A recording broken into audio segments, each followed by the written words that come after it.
In today's video, I'm going to teach you how to change the ChatGPT voice on desktop 2026 guide. By the end, you'll know exactly where to find the voice controls, how to audition different options, and how to make your choice stick so your next conversation sounds just the way you want. Start by opening the ChatGPT website in your desktop browser. Make sure you're signed in to your account so the settings you change are saved to you and show up across your sessions. Once the page loads, look toward the bottom left corner. You'll see the settings icon there, typically a gear. Click that to open the settings menu.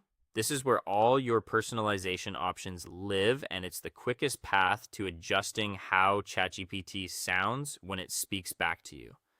Inside the settings menu, look for the voice section. Click on Voice to enter the Voice Preferences page.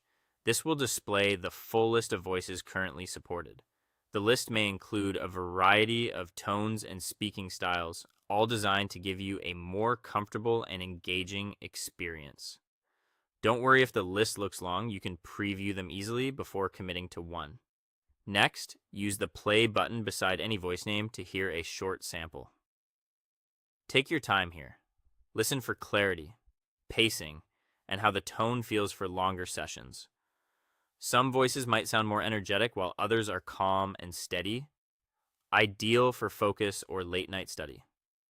If possible, listen through speakers or headphones you use most often so you get an accurate sense of how each voice will come across in your everyday setup.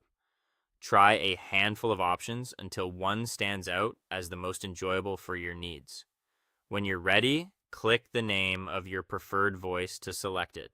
There's no extra save button needed. Your choice is saved automatically the moment you click. That means you're done with the setup.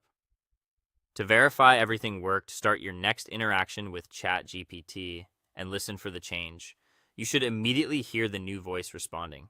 If you ever want a fresh sound or a different feel for specific tasks, like brainstorming, reading summaries, or story narration, you can return to the same settings area anytime and switch to another voice. It's quick, fully reversible, and a great way to keep your experience feeling personal and comfortable. And that is all for today. Personalizing your AI's voice is a quick and simple way to make every conversation more personal and enjoyable. Thank you so much for watching, and I will see you in the next one.